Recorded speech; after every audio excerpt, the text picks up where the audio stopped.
Good afternoon, everybody. It's just a little after 2 p.m, so we might get started. I'm Kylie Ellis, the Audit Partner of the Northern New South Wales Division of Crowe, and on behalf of Crowe Findex, I'd like to welcome you to this afternoon's complimentary webinar on the new accounting and reporting standards applicable to not-for-profit entities for the 2020 reporting period. Before I hand over to Natasha House, your presenter for today, I'd like to cover off some housekeeping. Please keep your microphone muted. When you log in, you're automatically set to mute. This helps to avoid feedback. Use the questions panel to submit questions. We will answer questions at various points throughout the presentation. Whilst the fundamental principles discussed in this presentation are universal to all entities, some worked examples may not be. Specific questions relevant to certain industries, for example, local government or infrastructure, may have to be taken on notice and answered after the presentation. We still ask that you log these questions in the question box. A recording will be emailed following this session. Natasha's contact details are provided on the final slide if you have any further questions or feedback, and we ask that you please complete the post-webinar survey to provide valuable feedback on this session and assist us in planning any future events. Finally, this is our first webinar presentation, and it is being delivered from regional New South Wales in a time when internet usage is at an all-time high.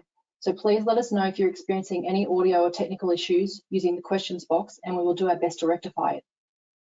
Your presenter for today is Natasha House. Natasha is a chartered accountant and audit manager based in our Coffs Harbour office who has been with our firm for 8 years. She specialises in delivering audit services and advice along with management accounting expertise to the not-for-profit sector. Today, Natasha will attempt to guide you through some of the complexities of the new standards in a more simple, easier to understand approach. I'll now hand over to Natasha.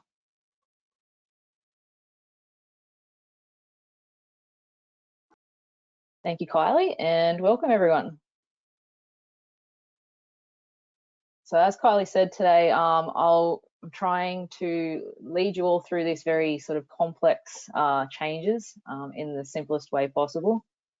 And we'll be covering off on these 3 accounting standards that are required to be implemented for the 2020 year. So we have AASB 16 leases, AASB 15 revenue from contracts with customers, and AASB 1058 revenue income for not-for-profit entities. The first portion of the presentation we'll be covering off the leasing standard, and I guess as a little bit of a lead into this, previously with leases there was 2 types of leases that an entity could have. So the first being finance leases, where an asset and a liability were carried on the balance sheet. And the other type were operating leases, which is for things such as printers and rent and those sorts of things. And those leases purely moved through the profit and loss. With the change in standards, we now have to carry all leases on balance sheet. So the crux of the presentation today around leases is calculating the right of use assets that come with these leases and how to move them onto the balance sheet.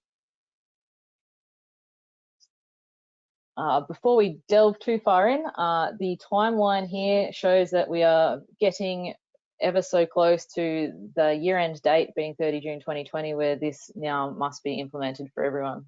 This timeline applies to all 3 of the standards. And so now is a very important time for, if you haven't already begun thinking about it and begun assessing how these impact you, it definitely needs to be happening now.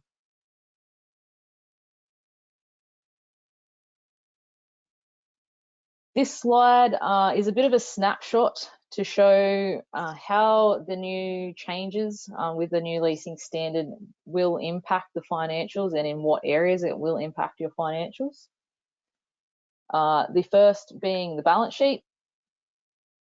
So we'll have an increase in assets and an increase in liabilities, that being the right of use asset that we will be calculating for those lease items, and the corresponding liability. This will have an impact on current ratios and may, for those who do have borrowings, it may have an impact on some of your bank covenants. This is because your right of use assets will be treated in a way similar to your current property, plant and equipment. So they will be a non-current asset, but your liabilities will be split into a current and non-current portion. So your payments that are due within 12 months will be your current portion, and anything outside of that, non-current. So there will be an impact on some of your ratios there and possibly your covenants. In the income statement, it's more just a movement around where the expense is allocated. So you will have depreciation on the right of use assets now where you previously didn't. And there will also be an interest component that will go through your finance expenses. So this means depreciation goes up, your operating costs will reduce because where you'll previously have rental payments going through as operating costs, they will now be essentially sitting there as a portion of depreciation and a portion of finance expenses. And then in your cash flow statement, there will obviously be, for some entities who don't have borrowings currently, so they haven't really had interest expenses or finance costs in their cash flow, you will now, because there will be a portion of those allocated in these calculations. So it will have an impact on operating cash flows and financing cash flows. There'll also be another line within the cash flow statement showing the repayment of lease liabilities. Later on in the presentation, I do have some examples of disclosures and we can have a visual of how those will look.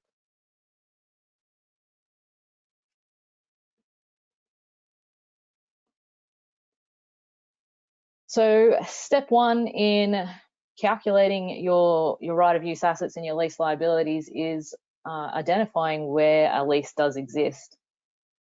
So there are three key components there to identifying a lease, being the right to obtain substantially all of the economic benefits, the right to direct the use of the asset, and that the lessor has no substantive substitution rights. So that essentially means the person or entity that you are leasing the item from cannot just substitute that with another similar thing. One example I have been using when explaining this to some of my clients is a lot of my clients will use outreach posts and have outreach activities where they'll hire a room in like a community center or something of the likes, and we have to look into that to see whether it's the same room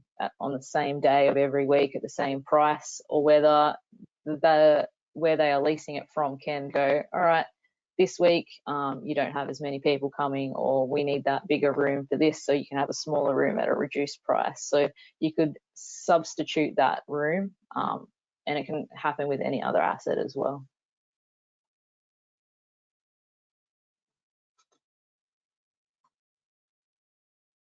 Once we've determined whether there is a lease that exists,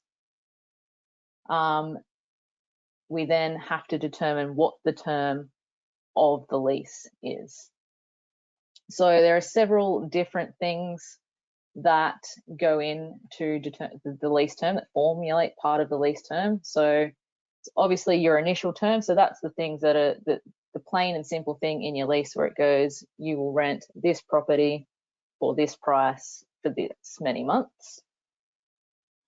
You also then need to consider any other things. So are there any termination options? Are there any extension options? Or are there any other enforceable non-cancelable terms? The most common one across some of my clients that we need to consider is the extension options, particularly around property. A lot of property leases are a 5-year lease with a 5-year extension option. And when you're considering these and considering whether they form part of the lease term, you need to think about the likelihood of it being taken up. So if it is more likely than not and highly probable that you will take up that extension option, then you'll calculate your lease over the 10 years, being the 5 years with the 5-year extension rather than 5. That's probably the most common one I've come across in my client base. I also have some where upon the end of the lease, upon cancellation of the lease, there has to be written notice provided within a certain time frame, and if it is not, then the lease automatically extends for another 90 days or 30 days or what have you. So you also need to consider those things as well. So if it is not highly probable that you will inform in writing in the correct amount of time, so then you think that it is very highly probable that it will extend out for another 30 days or 90 days or whatever the terms are, you will then have to build that into the lease term when you're calculating your lease. So there's a lot of forward thinking as well as taking in the facts and the information that are in the leases. Another thing that I have found is a lot of the information that you need to consider, especially for these kinds of things, you won't find on the face of your lease. It's quite often contained at the back in the fine print in your terms and conditions. So you do really need to read everything in that lease to then work out how to make these calculations.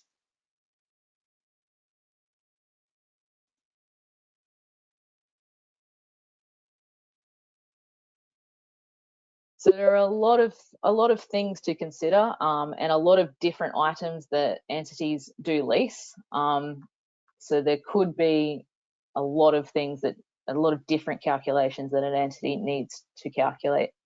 In order to make this a little easier or cull down, you could say, the amount of calculations and amount of things that do qualify, there are some practical expedients that the standard does allow you to apply. The three main ones are for short-term leases, being anything with a term less than 12 months, low value items, and the portfolio approach. So there is no actual real hard set dollar value for what is a low value item contained within the standard. There is an amount of $5,000 that is mentioned in the basis of conclusion, but this is not in the actual body of the standard, so that's not a set figure that is applied across the board.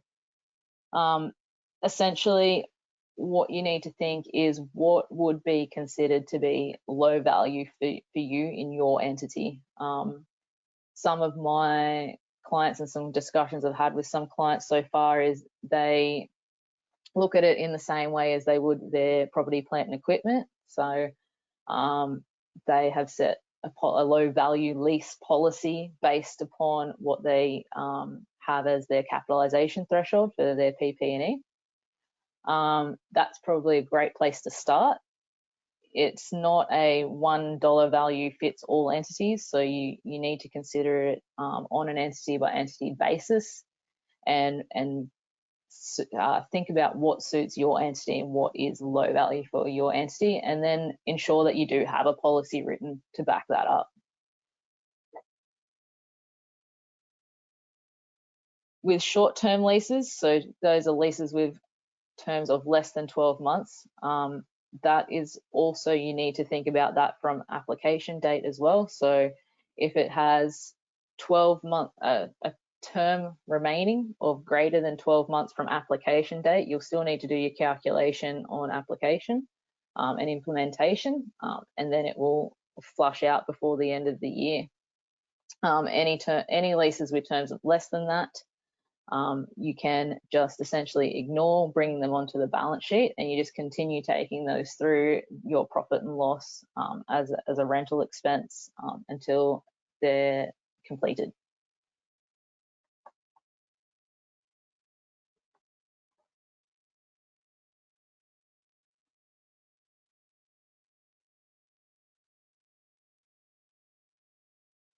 So once we've gathered up our details, we then need to calculate our lease liability, because that is step one in this process. So this slide shows all the different things that go into forming part of the calculation as to the value of the lease liability.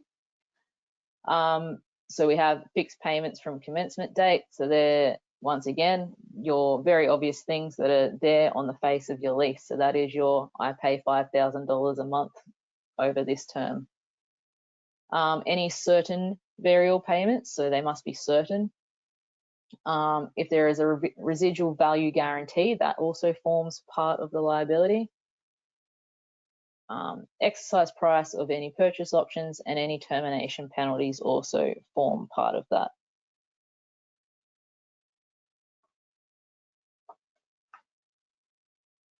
Essentially, that you bring all of those numbers together.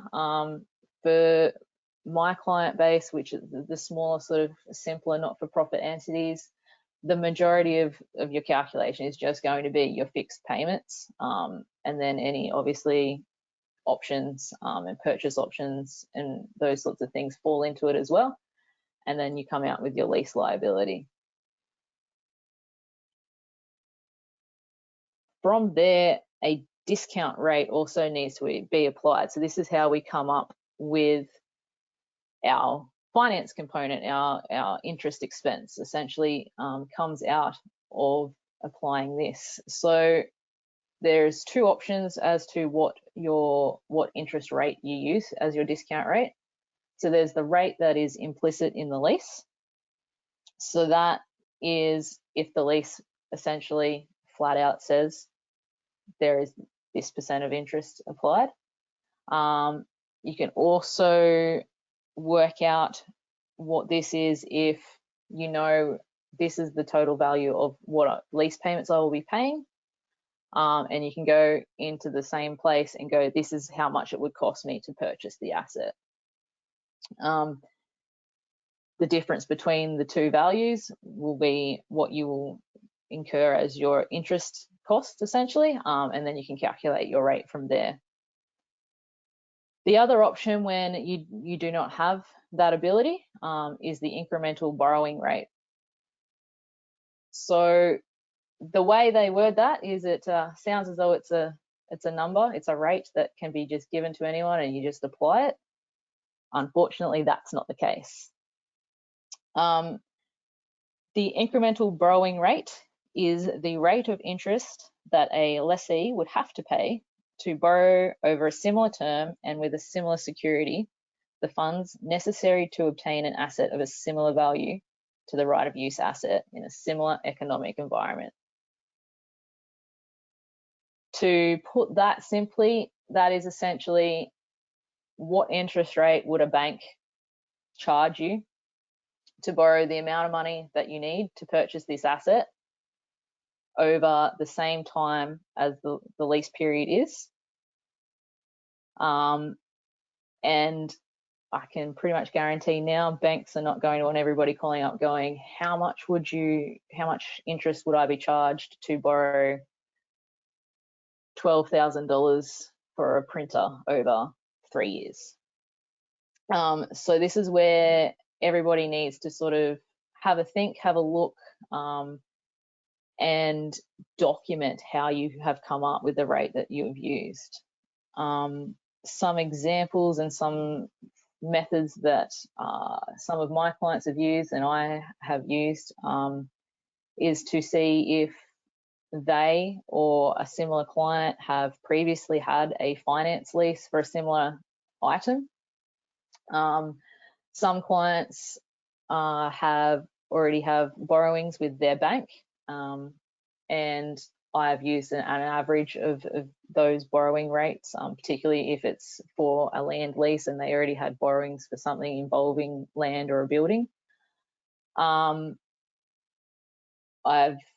helped clients where I've had clients who have had similar items leased with a finance lease previously. So I can say, you're a client in a similar entity, you work in a similar way, you have leased a similar item, so let's use this percentage.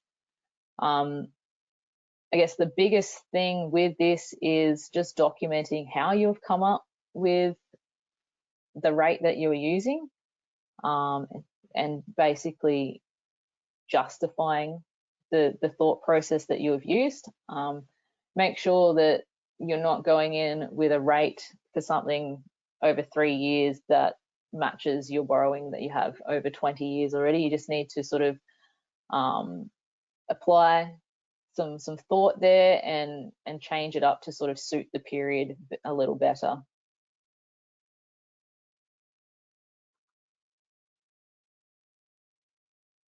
Once we've applied this, and after we've calculated our lease liability, that is the point where we then get to calculate the value of our right of use asset. So this slide just shows a few of the different things that go into the calculation of the right of use asset. So obviously you have the lease liability amount, which is why we calculate that value first. You can also include any initial direct costs, any expected costs for the removal and restoration of the asset on conclusion. You also can include any payments made at or prior to commencement, as well as any lease incentives received. I guess it's a good point to make here as well that the right of use asset and the lease liability, because of these different things that can form them, don't necessarily have to equal the exact same value. I'll touch on it in a little bit later on, but another few practical expedients that do come into play is you do, depending on the approach that you take for adoption and implementation, you can use a practical expedient that does allow you just to make your right of use asset the same value as your lease liability. A lot of, once again, just the smaller, simpler leases, they're going to come out that way anyways.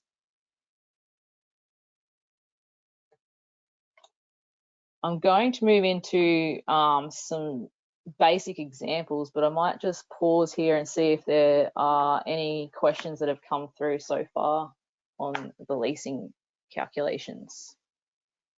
No questions as yet.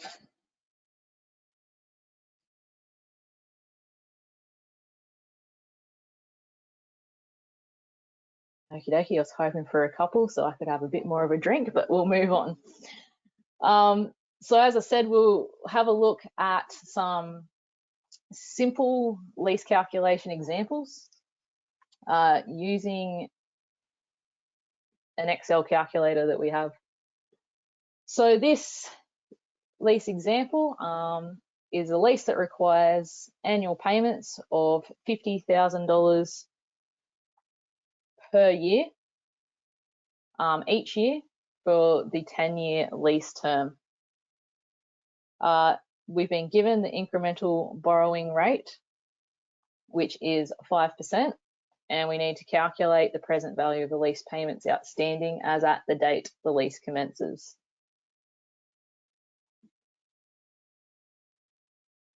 So as we can see here, this is the monthly cash flow amount for the payments. So it adds up to the $50,000 of cash going out of the entity each year to a total value over the 10 years of $500,000.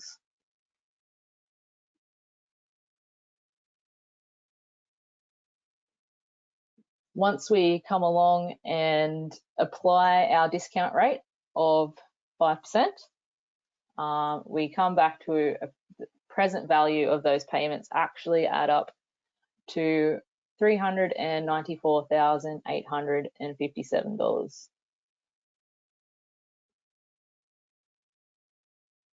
So that just shows the difference that it makes by applying the discount rate to what the actual cash flow that goes out and the present value that is being calculated.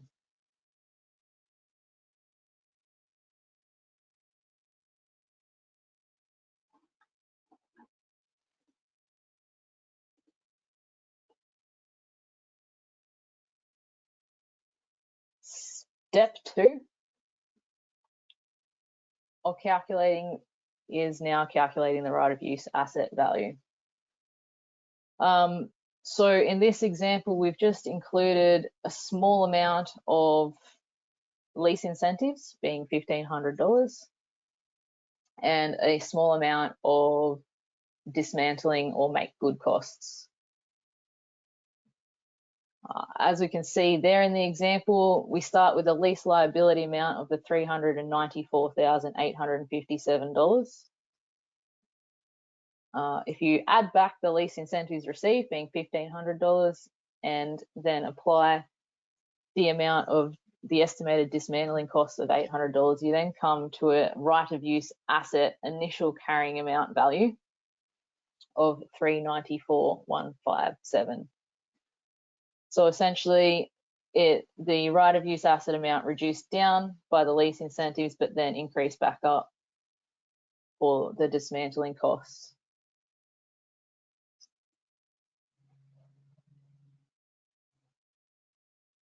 You then go through and you calculate the amortization schedule. So you have the lease liability amount. So it goes through. We start with our beginning balance, reduced down by our lease payments, add back the interest component, and get to a closing balance at the end of the year. As you can see, we've also have the depreciation going through. So essentially, once you have your depreciation cost and your interest expense, so they are what will then hit your profit and loss, instead of just the rental expense that was previously going through there. At the end of the day, the amount that hits your profit and loss is not too overly different. It's just, once again, as I mentioned earlier on, it just sits in a different place in the P&L.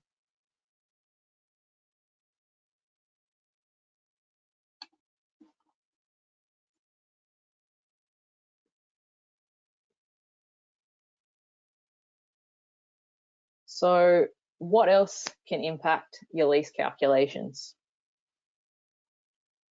A lot of leases, particularly land and building leases, have CPI increases in their agreements.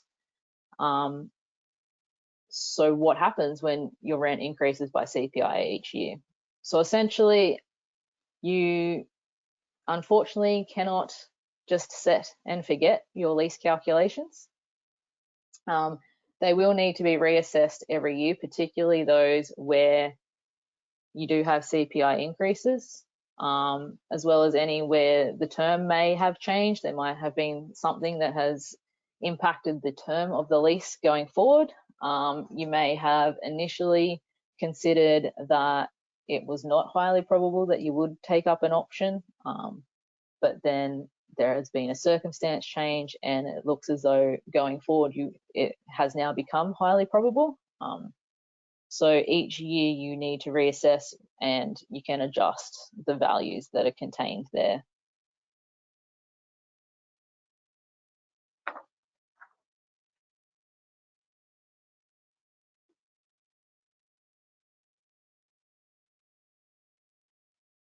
Peppercorn leases.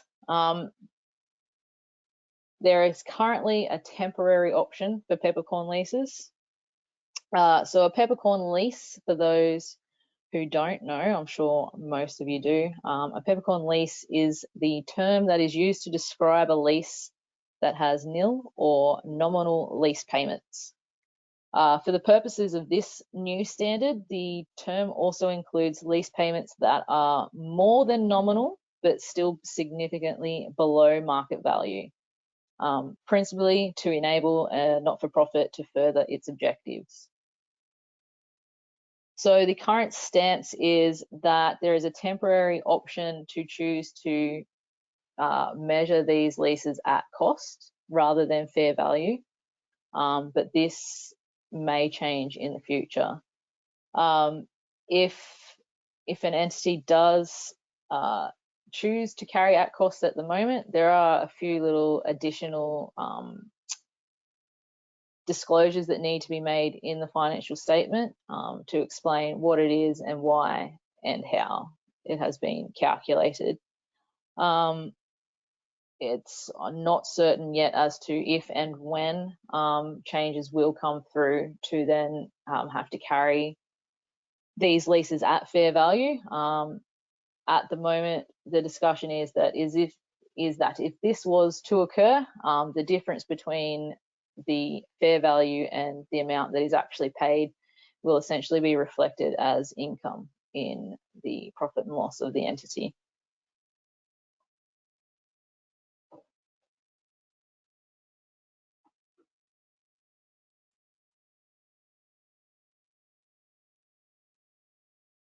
Transition methods. So there are two approaches that can be taken for transition. So there is the first option being a full retrospective approach. This approach involves the full retrospective calculation of lease liability and right of use assets from the commencement of the lease. And option two, which is the modified retrospective. Usually this is the first one people like to look at because it has that nice little blue bubble at the top saying this is the easiest option. This option has the lease liabilities calculated as the remaining lease payments, so it's a simplified measurement, and so your right of use asset will then just be the same as the lease liability. And lease liability calculated as the remaining lease payments, which is with a retrospective calculation of the right of use assets. This option that has an adjustment that just goes through retained earnings. This next slide shows some of the different transitional practical expedients that apply to each of those. So as you can see, there's a lot more expedients available using the modified retrospective approach. These include the definition of the lease. You have the option to not calculate it for leases with the remaining term of less than 12 months. You have the option for the simplified right of use asset measurement. Your discount rates, you are able to use hindsight and have no adjustment for finance leases. So there are more things that you can use to then make less calculations. You are then, however, required to make some additional disclosures in your Note 1 disclosure, as you have to explain each of the practical expedients that you have utilised. You also have to show a breakdown between what lease commitments were and were disclosed in your prior accounts compared to what your lease liabilities are calculated as at on implementation. Before I jump into some examples of disclosures, I'll just pause to see if there were any other questions.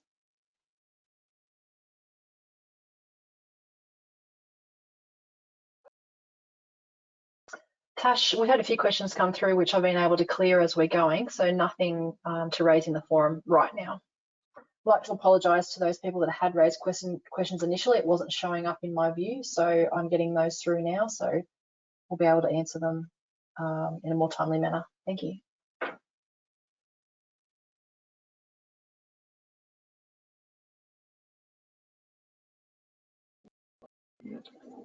Very good. So we'll have a look at a couple of examples of disclosures just so we can visualize where the financial statements will look a little different going forward. So this first slide is an example balance sheet.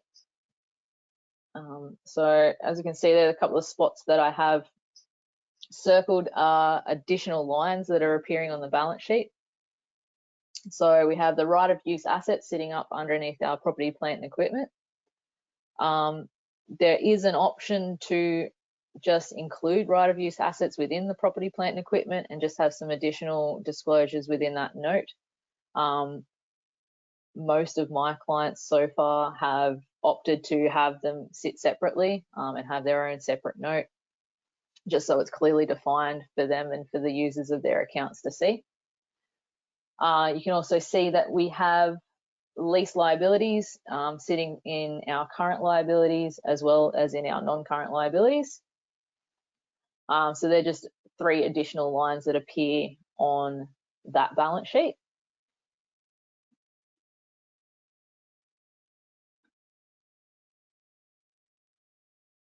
This one is a cash flow statement. So this particular entity did not previously have any borrowings or have any finance expenses included in their operation, so they never had it showing in their cash flow statement before. So now they have an interest paid component, and down in the cash flows from financing activities, we have a line there called repayment of leasing liabilities. So that will be a separate line to any other repayments of borrowings that come through. So that will be shown separately to any loan repayments or any other repayments of borrowings that are there. So they're easily identifiable.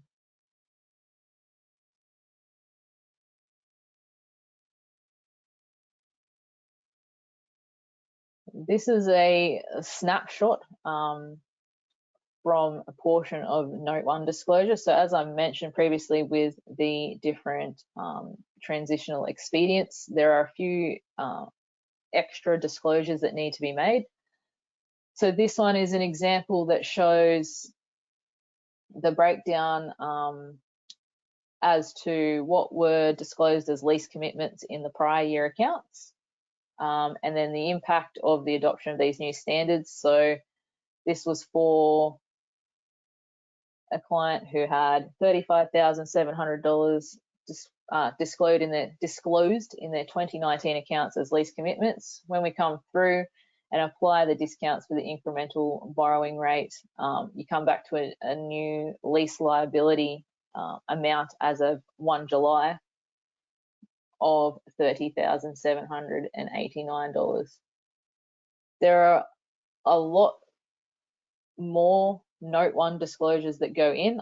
This is just the portion that was specifically mentioned within the transitional expedient, and is the portion that has numbers in it. The majority of the remaining disclosures within Note 1 is just all of the words, essentially, which is pretty much what Note 1 is in a lot of accounts. It just explains all the different expedients being used. It explains that this is the new standard being implemented and what impact that has. I have noticed in quite a few of my client accounts that between the new revenue standards and this new leasing standard, Note 1 has grown significantly. There is a lot of disclosure and a lot of things that do need to be explained, particularly in this first year of adoption.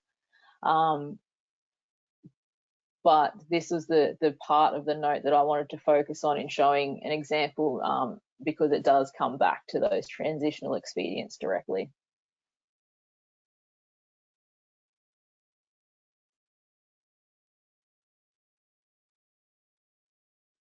So as I mentioned previously when I was showing the balance sheet,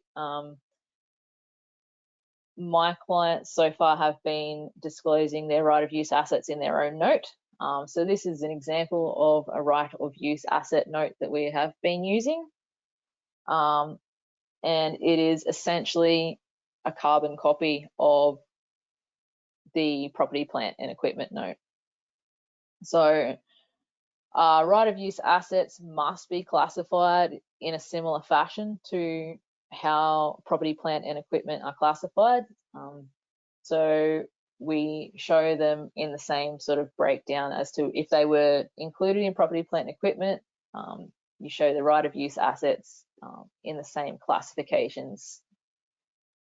We've also shown the reconciliation of them at the end of each year so that you can see the depreciation that applies directly to the right of use assets. And then just have a little explanation as to the fact that they are being depreciated on a straight line basis over the lease term. It's actually to the earlier end date of the useful life or the end date of the lease term.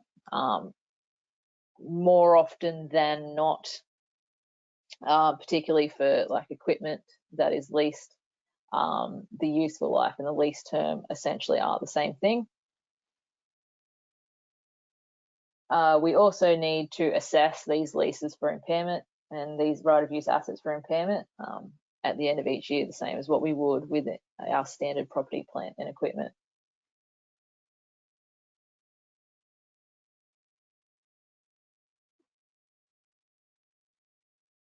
And final disclosure example is the lease liability disclosure.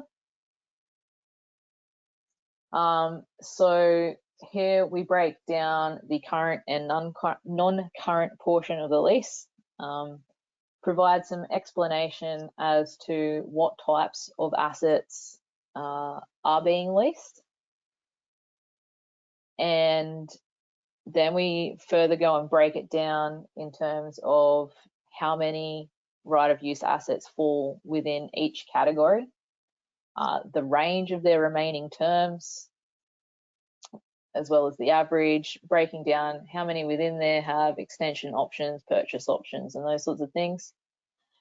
And then go even further down towards the bottom of the note there, where we break down what the lease payment amount is and the finance charge is to get to then show how we've come up with the net present value. This is just to give the users of the accounts a little bit more information.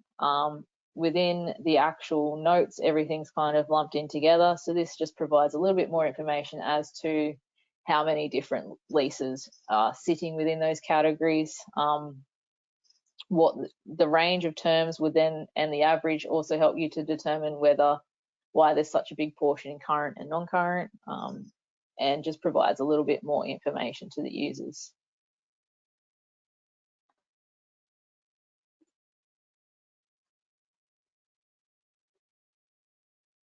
So that is essentially what we need to do. But the next question is, how do you do it? We have been using some memos and calculation templates, which go hand in hand together to help you calculate the lease. So our memos that we use, you go through, you summarize all of your lease information, because this is what you obviously need to determine whether there is a lease, and then the info you need to include in your calculations. We've broken down all the different things you need to consider from the standard, and it is essentially a yes or no question, and you provide your rationale next to it. So I've gone through this example, broken down per the lease, and stated that yes, we cannot exchange things. This particular client obtains the economic benefit, and you run through each of those questions, and you come out and go, yes, AASB 16 does apply. There is a lease there. So then the next portion of our memo then goes through and you break down all the information out of your lease. So it's a real handy way to just summarize the key parts of information that are contained within your lease so that you have it there ready to go into the calculation. So once again, it's a series of questions with a space to answer and provide rationale. You go through this particular entity, there was no implicit interest rate. So we've utilized the rate because they have several loans with a particular bank. We've used the average interest rate across those loans because those loans were for similar things as what the item that is leased. And then we've included what that rate is.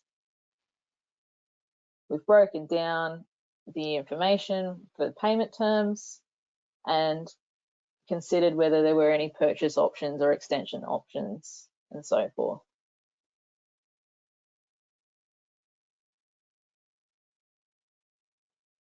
From there, we have then gone in and entered the information into our lease calculator. So you take the information that you've summarized, you've got your discount rates, and it all feeds through into our payment schedule, which then comes down, it does present value calculations for you, gives you the monthly closing balance of the lease liabilities, as well as your interest expense, gives you your initial calculations so you know which journals to raise to then get this information into your accounting system, and provides the amortization schedules as we've shown before. This particular one is set up for a 10-year lease. Obviously can handle leases with shorter periods, and then once you get to leases with longer periods, then you have to make sure you're just checking formulas and those sorts of things. So coming from an audit perspective, those would be the areas where you'd probably possibly find some errors in calculations and those sorts of things. So if you are doing something like this yourself, make sure you're double checking that your formulas do come through and everything comes back at the end.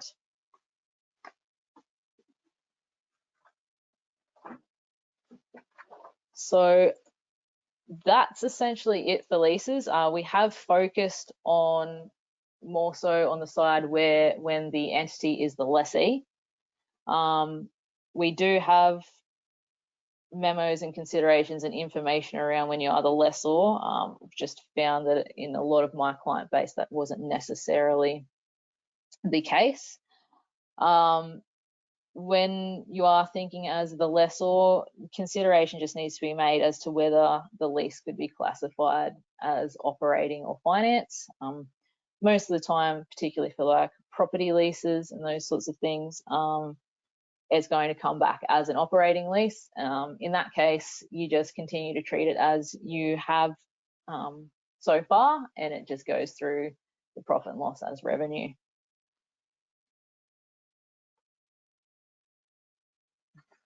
So that ends leases. Were there any other questions, Kylie, around leasing? There aren't currently, but we might leave it a few minutes to see whether anyone's got anything they'd like revisited in respect of the leasing standard. So we'll just take a moment to see if any other questions come through.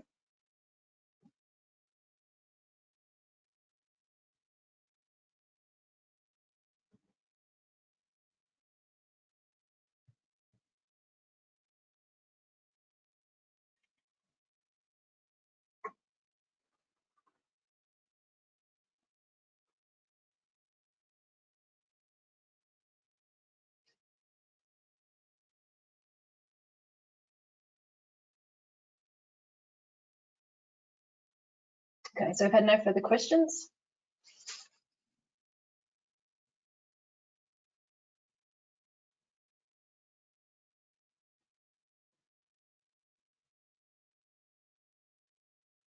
Nothing further, so you might continue, Tash.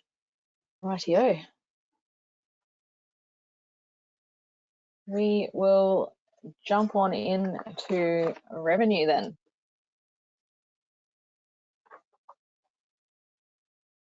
So the best place to start when thinking about these next couple of standards is what income do you have? This slide just shows a few examples of some common income, particularly for not-for-profits. And the key question, I guess, that comes out of this once you do start thinking about all of the different revenue streams that you do have is which of these two standards actually applies. And this may be the biggest hurdle, which is establishing which standard does apply to a transaction. And the key focus for the next little while is to try and help you with understanding how to determine which standard actually applies. and is the transaction revenue or is the transaction income. So there is a 5-step model essentially that applies to AASB 15, which is the revenue standard, and they are essentially stepped out on identified in this slide, and we'll step through them soon. So the key questions are: is there an enforceable contract? Is there a sufficiently specific promise? And those two words, sufficiently specific, are mentioned often throughout the process. Does the entity retain some of the goods or services specified in the contract? Is there a non-refundable component in the contract? And does the entity retain all of the goods and services? So these are the things that will need to be considered as we go through. And this steps out the 5-step model for AASB 15 fundamentals. And I've put together a simple example, a basic example to try and step through these processes and hopefully aid everyone a little in their understanding of how they apply.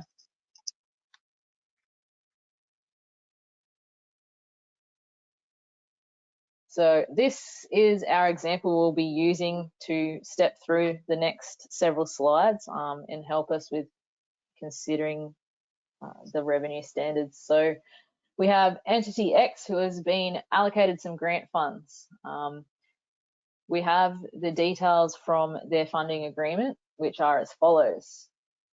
They will be receiving $10,000 in total of grants, and it has specified within this agreement that $2,000 of that is specifically for the purchase of equipment, which will be retained by the entity, and the remainder is for the provision of an agreed service.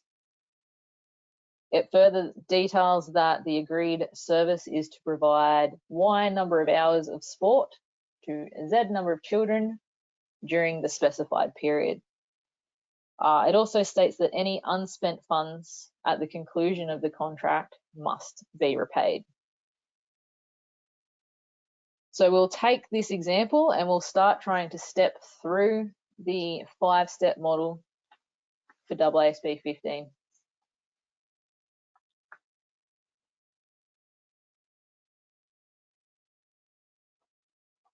Step 1, identify the contract with a customer. So the slide here steps out some of the things that are in place to show that a contract exists. So a contract exists when it is approved. It has commercial substance. The parties are committed to their respective obligations. Each party's rights can be identified. Payment terms can be identified. And the collection of consideration is considered probable. I guess a key thing to note here is a contract does not always have to be written. It can be verbal and it can be implied by standard business practices.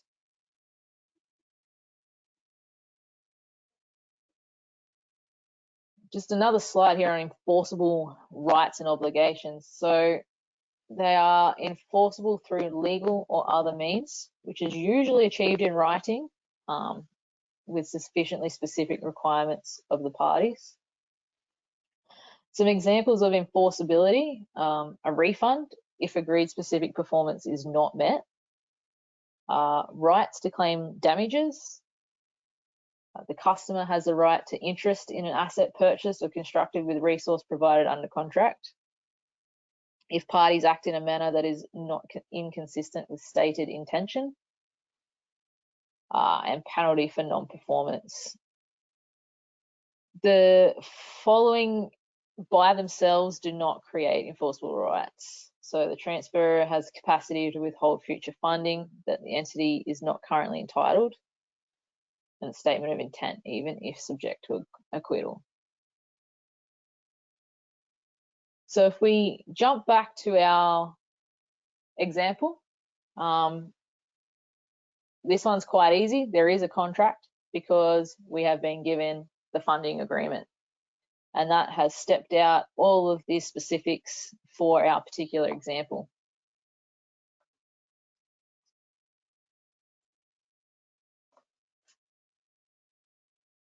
Step 2 is to identify the performance obligations in the contract. So a performance obligation is a promise to transfer to the customer a distinct good or service. So the customer can benefit on its own or with other resources. It's separately identifiable in the context of the contract.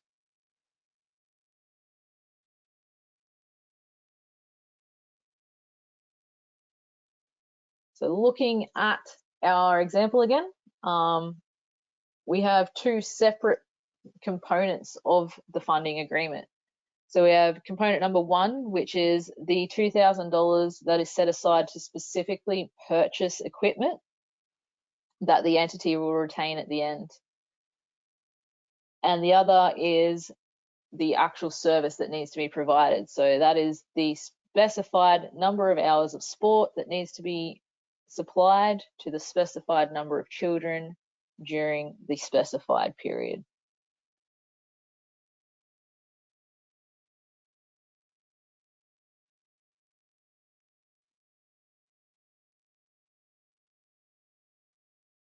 Once we have determined our performance obligations, we then need to go and determine the transaction price. The transaction price is the amount that is expected to be entitled in exchange for the promised goods or services. So different things to be considered here is the variable consideration, time value of money,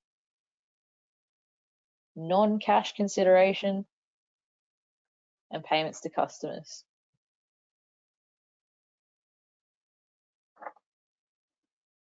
Once again, as I said earlier, it was a very simple, basic example, and it has pretty much broken down the things for us. So our transaction price is essentially already allocated. So the $2,000, which is for the purchase of the equipment, and then the remainder is for the provision of the service. So the remaining $8,000 would then be broken up and recognized as part of the provision of that specified service over the time that it is to be provided.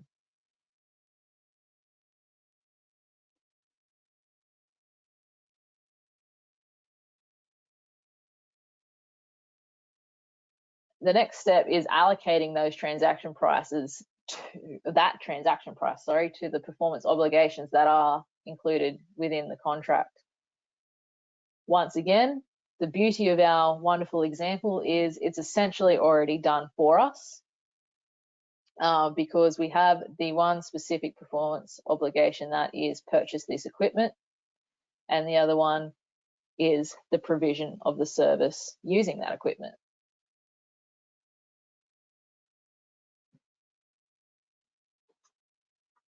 If you were to have multiple performance obligations, obviously it wouldn't be as simple as you just split it off as per the agreement. So then you may have to do yourself some little calculations to be able to determine how much of your price gets allocated to each of the performance obligations. To try and demonstrate this a little, I've included a different example, which has a contract with two performance obligations, but we have information that tells us what the standalone transaction price or standalone selling price is for each of those performance obligations. To use an example from my previous seminars that I've run, I have a client who provides education services. So they have decided to bundle together course A and course B, and if you apply to complete both of those courses, you get a discount. So course A on its own would cost you $100 to complete, and course B on its own would cost you $500 to complete. So if you were to register for these two courses separately outside of this bundle, it would cost you $600 to complete the two courses. The offer with this bundle is that it's going to cost $450 to complete the two courses if you register for them as part of the bundle. So we need to work out how much of that $450 gets applied to course A once it's completed, and then how much is held over to be applied to course B once it is completed.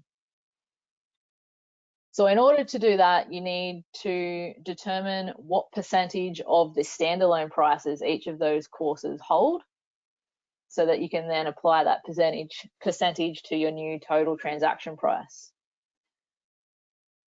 So if these courses were to be done separately, course B at $500 is 83% of the total $600 course cost, and course A would be 17%.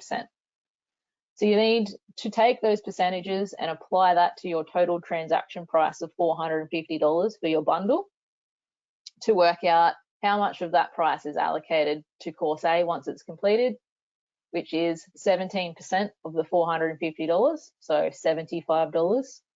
And then the remaining 83%, or $375, is then allocated to course B.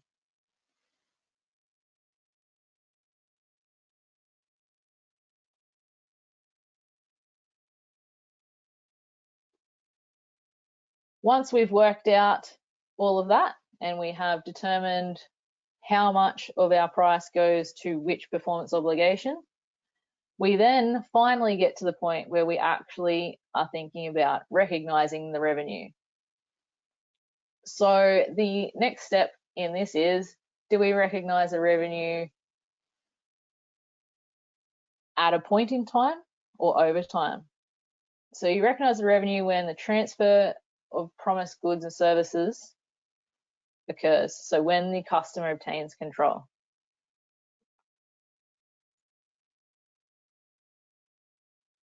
So if we come back to our little example, we have the $2,000 for the purchase of equipment, and that one happens at that point in time. So at the point in time that that money is received to purchase that equipment, we recognize that revenue. For the remainder of the money, so the remaining $8,000 is for the provision of this agreed service. Now, this agreed service has a specified time that it needs to be provided across. So you would recognize that money across that service period, so over time.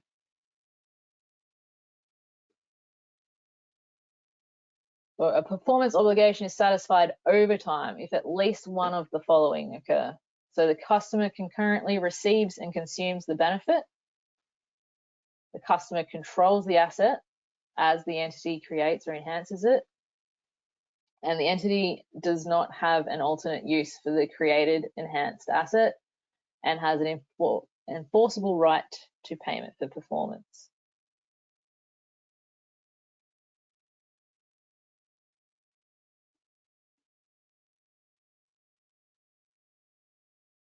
Revenue is recognized at a point in time when some of these examples are indicators that control has passed. So that is when the customer has a present obligation to pay, the customer has physical possession, they have legal title, they have the risks and rewards of ownership, and they have accepted the asset.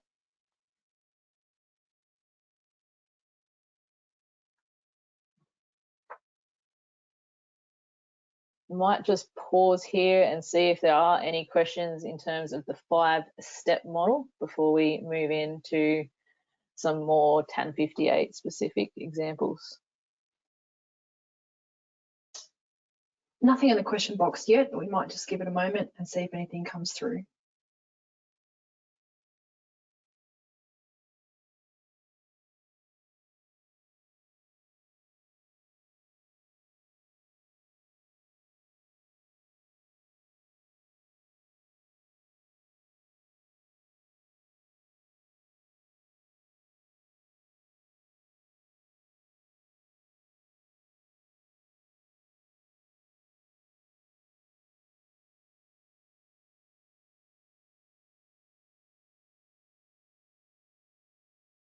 Okay, nothing's come through, so we'll carry on.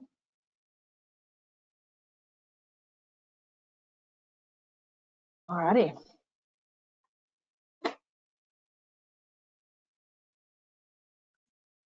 Transfers to acquire a non-financial asset. So this does kind of come back to our simple example that we've used throughout the 5 steps, but we do have some more specific capital grant and capital donation examples coming up after this. But essentially identified specifications, so a recognizable non-current asset to identified specifications. So it must match the things as specified. The asset is retained by the entity and there is an enforceable agreement. The income is recognized when the asset is acquired, so at a point in time, or when it's constructed, the income is recognized as the asset is constructed or over time. So I have some examples from some of my December clients that we came across during their audits this year, which I think break this down quite well. So our first example is a capital grant example. So the details of this example are as follows. There is an application which states that grants can be applied for to be used on minor capital works, for the purchase of infrastructure, or for specialised educational programs and activities. The process followed is that the application is completed by the organisation for the specific project that they have identified, and they must supply quotes and other supporting information as part of their application. This organisation was successful in their application, and when they were notified that they were successful, the email itself that says you are successful, you will get this grant, specifically states that the grant is to be used in accordance with the details stated in the successful application. The entity received the funds in September. They have a December year end, but as at year end, the work had not yet commenced. So a key thing to take from this to start with is that all the information required to make this decision was not necessarily found within the agreement itself.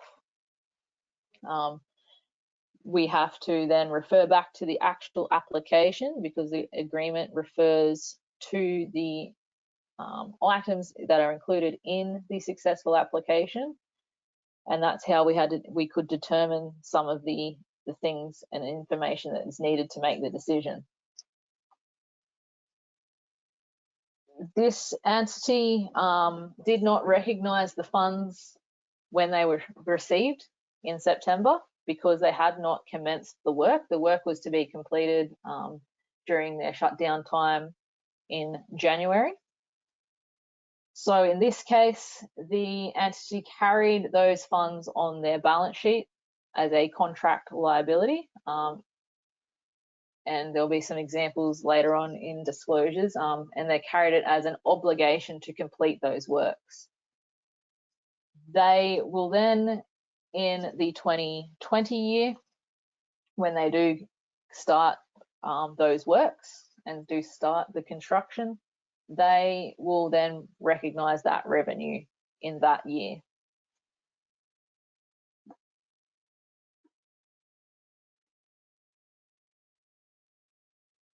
Another example which goes down a similar path, but this time it was a donation rather than a grant. So this particular organisation is once again in the education space. They identified that they required to construct a roof over one of their key play areas to provide some more shelter and some more shade. They obtained several different quotes from several contractors in the area and identified that the cost of this roof would be $40,000. They then took this and included it in their school e-newsletter. So they communicated that to the parents and to the wider community. And then in response to that advertisement in their newsletter, they subsequently received a response saying, we would like to donate $40,000 to you for this specific purpose. These funds were donated in June. The organisation, again, had a 31 December year end, but as at 31 December, work on the construction of the roof was yet to commence. Going down the similar thought pattern as with the grant, this donation is classed as a capital donation, so it's for the construction of this roof specifically over this specific play area, and as such the revenue was not recognised in their 2019 year. They have carried it in their balance sheet once again as an obligation to construct this roof.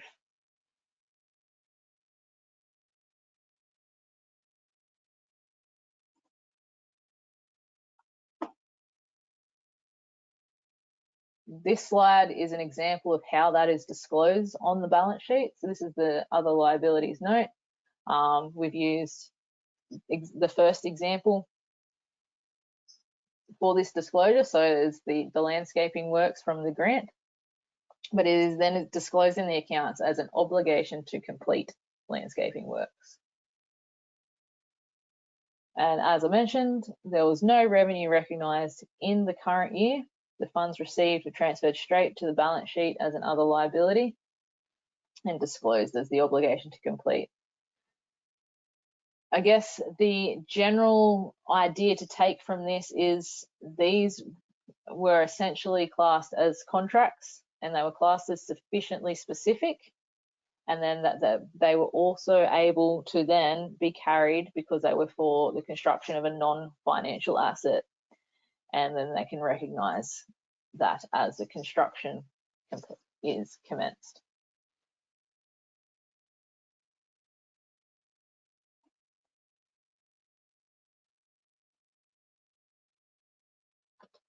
The next couple of examples I have were tailored more towards my registered club clients, but the general gist behind it and the general theory behind it can be applied across entities.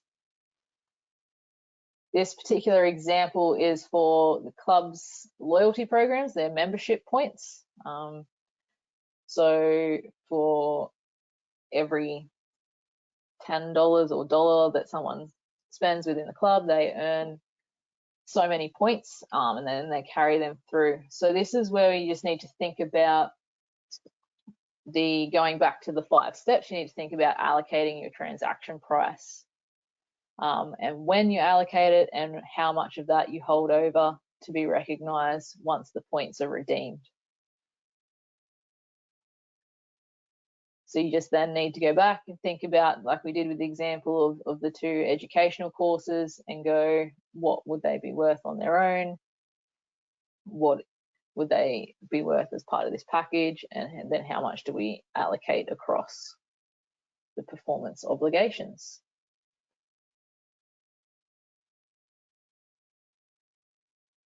This next one refers to venue support payments. So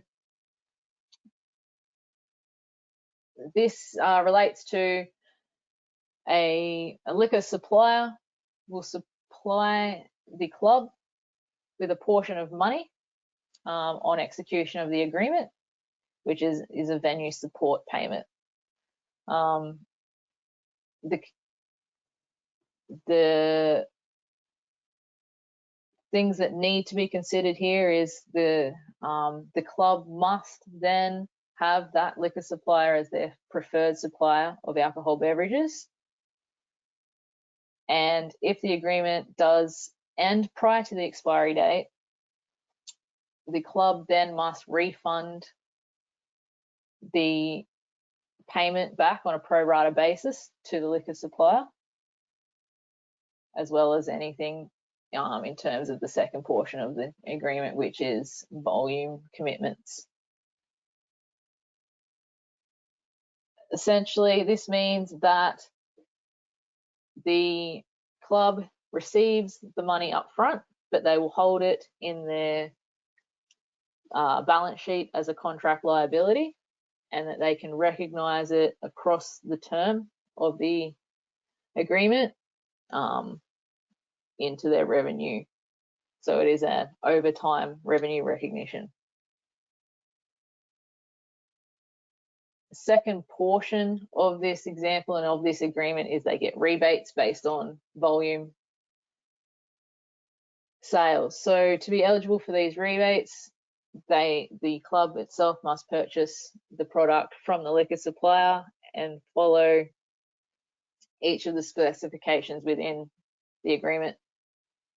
From there, quarterly, the liquor supplier does calculate a rebate amount that will come back to the clubs, and the agreement specifies that it can be either an electronic funds transfer or offset against the customer's account.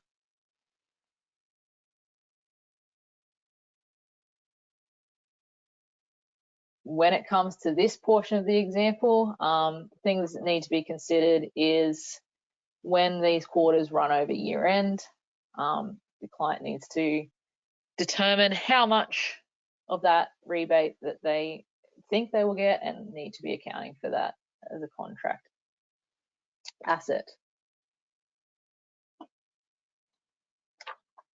This is generally the part where people get a bit confused or have a few questions. So if there are any, I'll just pause for a couple of seconds to find out before we move into transition and some disclosure examples.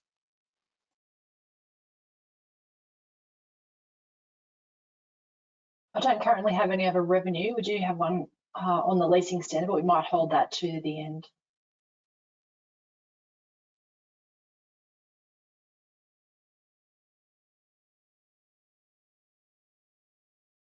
Very good. We'll keep going on through. I'm sure everyone's keen to get away for their Easter break in their lounge rooms. Okay, transition. Once again, there are two approaches for transition. So we have a full retrospective approach or the modified retrospective approach. Once again, as listed on the slides, there are a few different expedients that are applicable for each approach. Full retrospective approach, you'll have to go back, you consider everything in your comparative period as well as your current period. And for the modified retrospective, there's some practical expedients where you have no restatement for any contracts that are completed before your initial application date.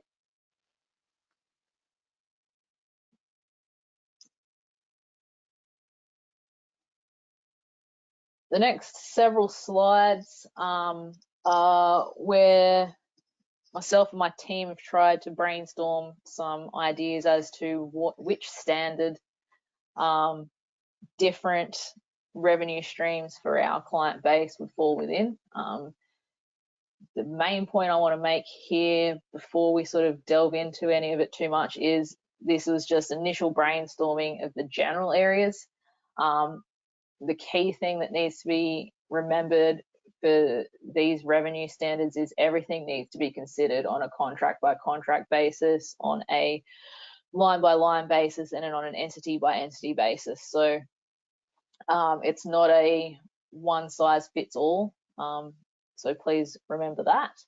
But we did try to have a bit of a brainstorm with some of the things that fit within our industries. So the first few are more club specific, but once again, the general theory behind it applies. So bar and catering sales fall within AASB 15. The key thing there is it's a point of sale transaction. So it all happens there in one go. The customer gets the beer, the club gets the money, the transaction is complete. Poker machines fall within the same sort of area. Raffles and bingo, those things also fall in there because there is a contract with the customer. Rent actually technically falls within the leasing standard, and interest stays in AASB 9 where it has always been, and so there's no change to the way that you look at that.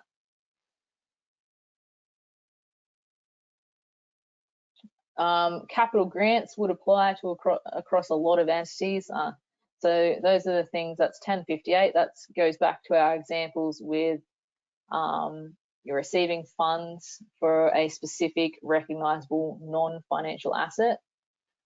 So you would recognize an obligation liability and then bring the funds into revenue as construction was to commence.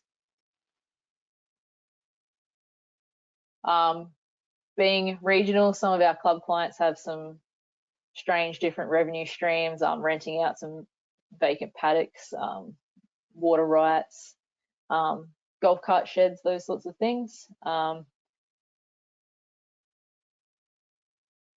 So they're just some ideas as to where they sort of fit and how they fit within the standards.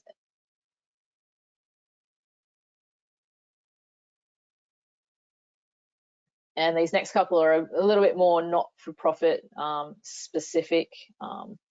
So once again, we've got grants. So the key thing there with grants is each individual underlying contract or funding agreement will need to be read and assessed against the requirements to determine whether it is sufficiently specific to identify performance obligations and so on and so forth. If they do not meet those criteria, then it essentially will fall in under AASB 1058. Donations and fundraising, I know that some entities tend to carry those as one line, but they do actually fall under separate standards. Fundraising is generally more sufficiently specific. It's usually for a specified task or reason, whereas donations not generally are for specific things to complete this sufficiently specific task. Once again, interest, rent, they fall under their separate standards. Grants in advance. So we have found in our investigations along some of our clients that things that were carried as a grant in advance previously under these new standards is not, we couldn't see within the contracts that it was sufficiently specific and that it didn't necessarily fit under AASB 15. In that case, it's then gone to 1058 and we've determined that it should have been recognised upon receipt. So that comes back to sort of where things start to possibly be treated slightly differently to how an entity necessarily has in the past. from what we can see, unexpended grants as we currently know them with the matching principle are essentially gone.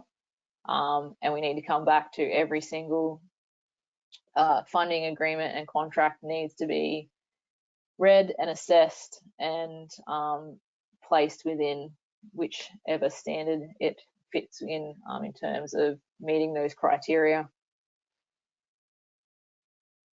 NDIS transactions, the key thing to there is to just ensure that you're determining whether the entity acts as a principal or the agent, and making sure that revenue is recognised correctly under those. And then outcome fees, we need to ensure that they're being recognised as they arise rather than on receipt. So there's possibly going to be some timing difference, some large timing differences, particularly in some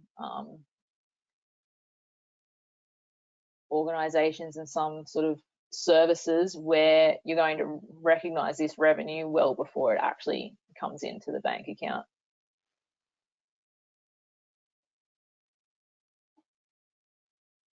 Disclosure examples, which means we are almost near the end.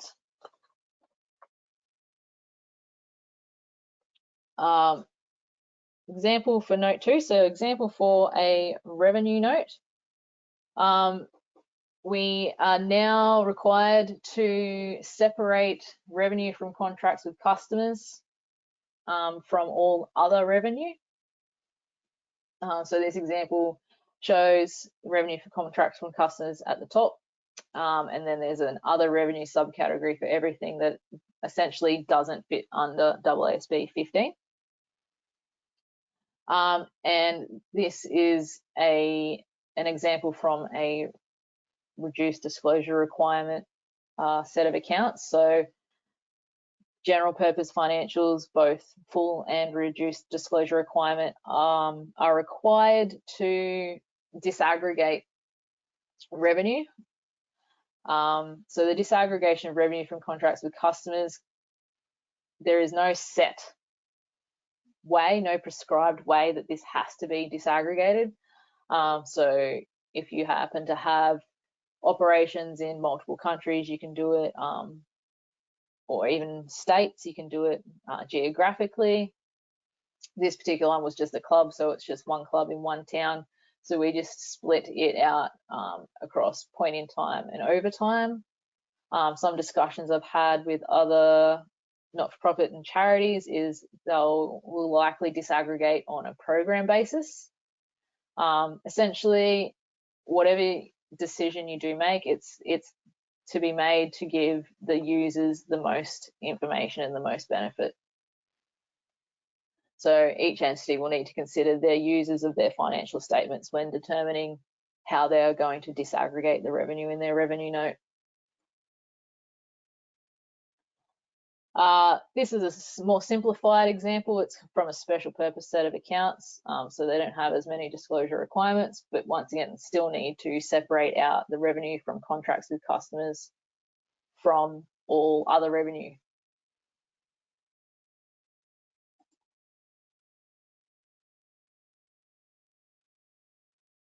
And this example is just once again a snippet from note 1. Where we are disclosing the impact of adoption.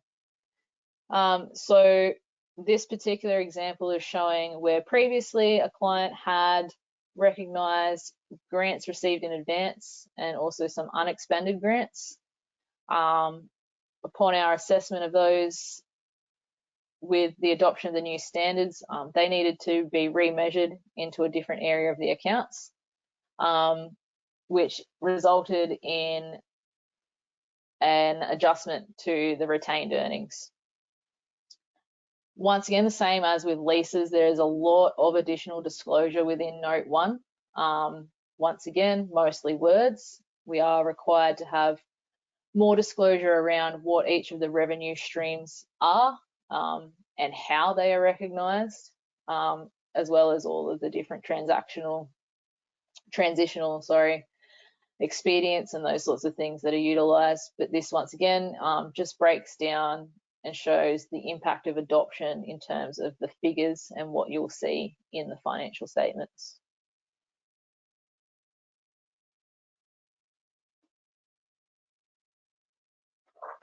That's it from me, unless anybody has any questions that hopefully we can try and answer.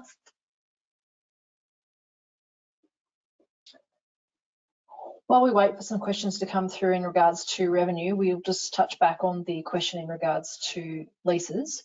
So if an organisation has already accounted for a make good provision on their balance sheet and a lease incentive liability on their balance sheet, what impact will that have with the implementation of the new leasing standard?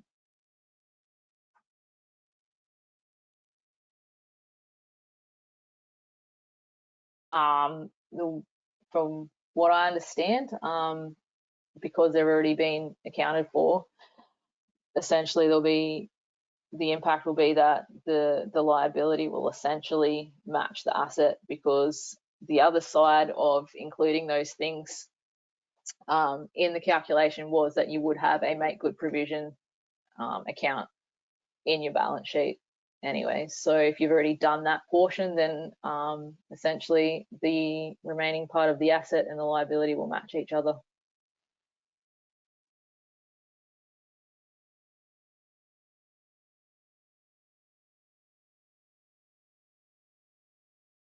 Another question that's come through, could you please redisplay the obligation to complete landscaping slide?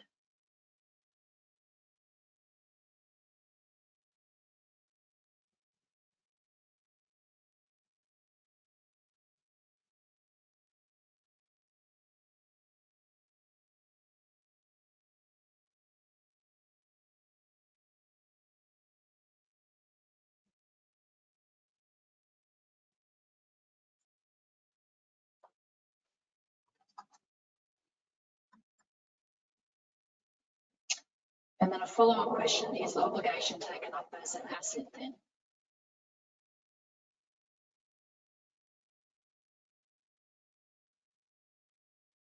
What was that, sorry?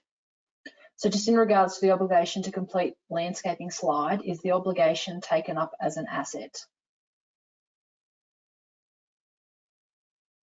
Yep, so once work is commenced and you do start construction on that asset, you bring your funds in as revenue, and then as you construct the asset, then yes, it does become an asset.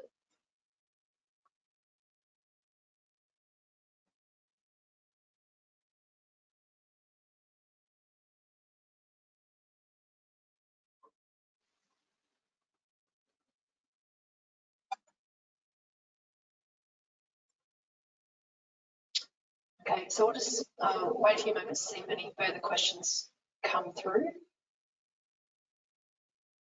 In the meantime, Natasha, you might just forward through to the final slide with your contact details if anybody would like to reach out with any further questions after the webinar.